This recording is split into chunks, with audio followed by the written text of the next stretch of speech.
tal con todos? Muy buenas tardes. Eh, bueno, como mencionó mi compañera Lizeth Ríos, o la otra Lizeth Ríos, nos interesamos este año por hablar y tocar el tema del estado nutricional de niños de 1 a 3 años de edad pre y post pandemia COVID-19 en el consultorio externo de un hospital de Perú. Para comenzar, quisiera hablar que los primeros años de vida juegan un papel importante en el estado de salud futuro del niño, y eso lo sabemos todos nosotros como pediatras. Durante la infancia, la alimentación es esencial para asegurar el crecimiento y mantener la salud, pero además se trata de un periodo que ofrece importantes oportunidades para establecer hábitos alimentarios saludables que persistirán a lo largo de la vida. En este ámbito, incluso una desnutrición en esta etapa de edad eh, o en los primeros meses de vida puede llegar a ser más perjudicial que en otras presentadas en años futuros.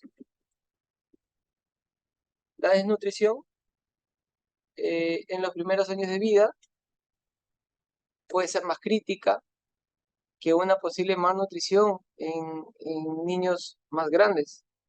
A pesar de la previa documentación de esta realidad, la evaluación nutricional no está aún contemplada como un método rutinario y riguroso al momento de la admisión, estancia y egreso del paciente en los hospitales públicos y privados. La enfermedad en la infancia implica un peligro del estado nutricional. Se relaciona con un aumento de los requerimientos energéticos y nitrogenados por dificultad en la ingesta, en la digestión y la absorción de nutrientes, así como en sus pérdidas. A esta situación también podrían incluirse otras formas negativas, ¿no? Por ejemplo, ayunos prolongados en niños que están hospitalizados, eh, eh, un uso y abuso de fluidoterapia de repente en este tipo de pacientes, falta de valoración de necesidades específicas de los nutrientes, instauración tardía de soporte nutricional y entre otros.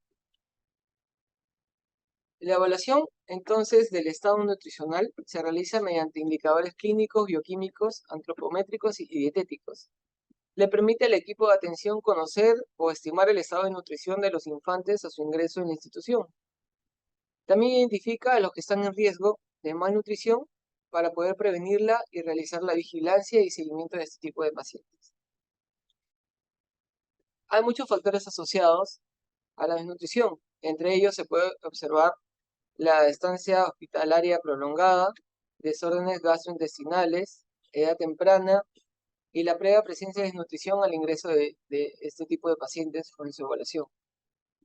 Entonces, bajo esta premisa, y que sabemos que el Perú tiene presente la gravedad e impacto de la desnutrición en la población infantil, es como quisimos tener como objetivo describir y comparar el diagnóstico nutricional en los pacientes de 1 a 3 años de edad antes y después de la pandemia de COVID-19, atendidos en el consultorio externo del Hospital San José del Callao.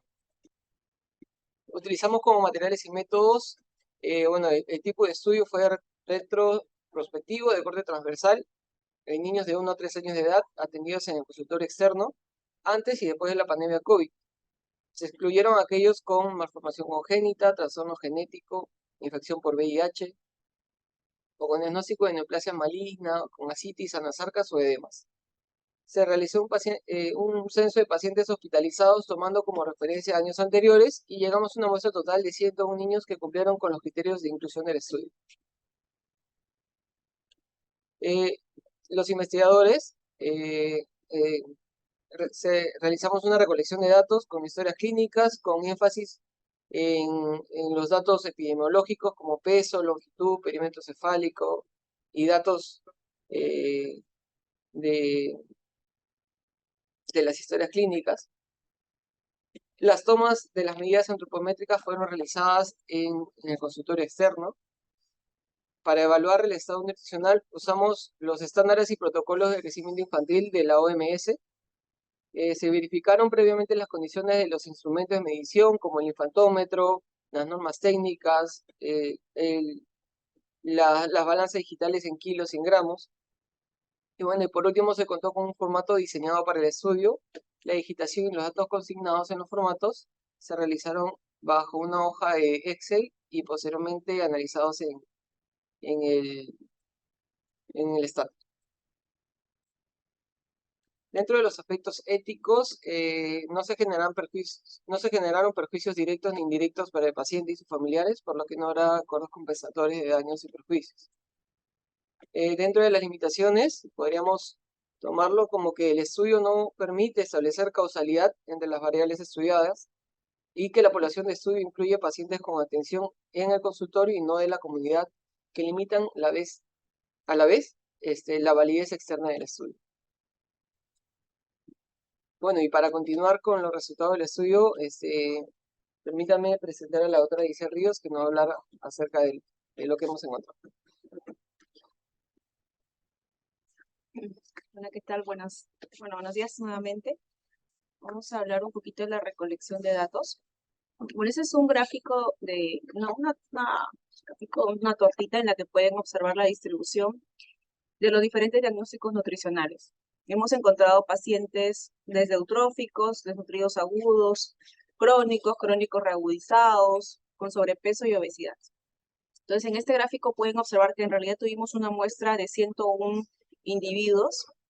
Cerca del 45% de los pacientes se encontraban en general eutróficos. El siguiente diagnóstico más frecuente fue desnutrición crónica y el tercer diagnóstico que se encontraba en frecuencia era obesidad. Respecto a la nutrición aguda, casi el 13% de los casos, y la nutrición crónica reagudizada en realidad era el menos común, cercano al 3%.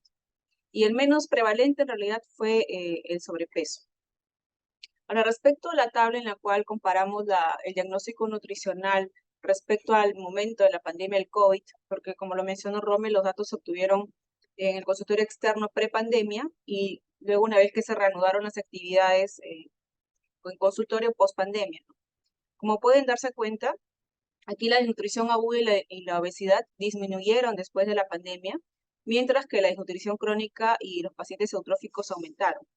No se registraron casos de desnutrición crónica reagudizada antes de la pandemia y se observaron 2 casos de sobrepeso después de la pandemia en nuestro grupo poblacional. El total de casos en ambos periodos, o sea, entre prepandemia y pospandemia, fue de 101 pacientes, siendo en prepandemia una muestra de 51. En este gráfico podemos observar la distribución, también teniendo en consideración la etapa respecto al COVID, prepandemia y pospandemia. Se hizo en ese caso el diagnóstico nutricional, pero con frecuencias, ¿no? Como pueden observar. Aquí se observó cómo la proporción de los casos varió en cada categoría respecto al momento en que fue tomada la muestra, ¿no? Tanto en prepandemia como pospandemia. En el caso de los niños eutróficos, como les mencioné, aumentó después de la pandemia. Y en el caso de la nutrición crónica hubo un ligero aumento nada más, ¿no? Respecto al previo. La tabla además proporciona una visión detallada de los cambios en los patrones nutricionales respecto al patrón de la pandemia. También utilizamos los datos para poder distribuir tanto por sexo, ¿no? Tanto femenino como masculino, respecto al diagnóstico nutricional y a la frecuencia. En ese caso, la tabla demuestra tanto el sexo femenino como el sexo masculino.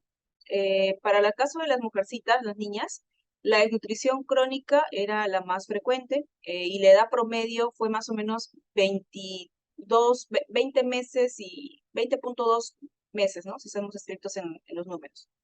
En el caso de los varoncitos, la desnutrición crónica y los eutróficos fue el que tuvo mayor prevalencia.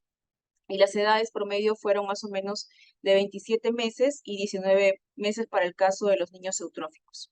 Ahora, en el caso de la obesidad, podemos observar que afecta en realidad a ambos géneros, ¿no? Tanto sexo femenino como masculino. La variabilidad es menor en el caso de la edad para los niños que tienen sobrepeso. Y en general esos datos resaltan diferencias significativas tanto entre índice nutricional como las edades respecto al sexo de los niños. Bueno, acá podemos observar un gráfico de barras en el que observamos la distribución por diagnóstico en frecuencia y por género, ¿no? Teniendo el color azul como el sexo femenino y el rojo como masculino. pueden observar que en realidad la mayor frecuencia fue en los pacientitos eutróficos. Acá esto es independiente del momento de la pandemia, en realidad, sino solamente estamos hablando acá de frecuencias en generales. Los niños que tuvieron nutrición crónica fueron más frecuentes en el sexo femenino, como pueden observar aquí, a diferencia de los varones. Y la obesidad fue mayor en el sexo masculino respecto al género femenino. Los desnutridos crónicos reagudizados, es decir, aquellos niños que tenían una talla baja, pero que el peso se vio comprometido también durante los últimos controles, predominó en el sexo femenino. No hubo ningún caso de varón. Y en la desnutrición aguda, es decir, aquellos niños que tuvieron comprometido el peso para la talla durante la consulta, fue mayor en el sexo masculino, ¿no? Finalmente, respecto a la distribución de la edad, como pueden observar en este gráfico de cajas, se encuentra la distribución según el promedio de la edad, según el diagnóstico, ¿no? En el caso, por ejemplo, de la desnutrición aguda, esos hablamos de meses, porque tuvimos más o menos el grupo fue entre 12 meses y 3 años, 11 meses. En el caso de la nutrición aguda, el promedio fue aproximadamente de 25 meses de la edad en los cuales se presentó. En la desnutrición crónica, los niños eran un poco más pequeños, tenían 18 meses en promedio. La desnutrición crónica eran niños de 22, 23 meses. Los eutróficos, que eran una proporción importante de niños, el grupo etario más o menos estaba en los niños de 18 a 20 meses. En el caso de los niños que tenían obesidad, eran niños ya más grandes, ¿no? Que estaban ya cercanos a los 3 años, aproximadamente entre los 28 meses. Eso considerando el grupo etario que eran desde 12 meses hasta los 3 años, 11 meses, ¿no?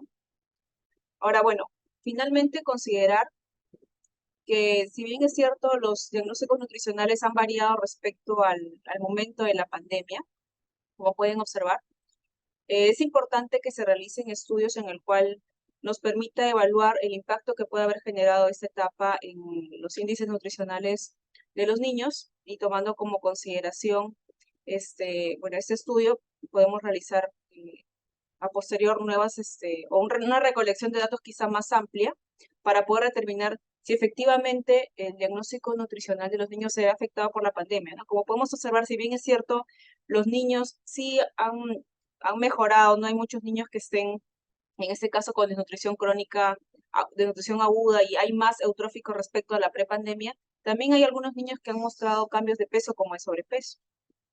Y bueno, sería considerar realizar estudios a posterior para poder tener una muestra más amplia y poder estandarizar quizás las conclusiones. Bueno, acá comparto algunas imágenes respecto al cuarto curso, que con mucho cariño le hemos hecho con bastante apoyo a la doctora Giselle Vaca y con Rommel, y bueno, los demás residentes acá del servicio, los ponentes que nos han acompañado, agradecerles también bastante por su participación. Desinteresada, ¿no? Porque en realidad es tomarse parte de su tiempo, realizar una ponencia, es loable. No todos los profesionales a veces disponemos del tiempo, ¿no? Por el trabajo, a veces es un poco difícil y ellos han tenido todo el entusiasmo de podernos apoyar. Bueno, y acá algunos recuerdos, ¿no? Del segundo curso de pediatría, bueno, también realizamos el tercero y ahora estamos en el cuarto curso de pediatría. Y algunos recuerditos de nuestras anteriores ponencias. Quizá algunos de ustedes nos está acompañando porque ya es el tercero que hacemos por vía Zoom. Y bueno, esperamos seguir contando con su participación a medida que vamos avanzando en el tiempo. Muchas gracias entonces. Ya.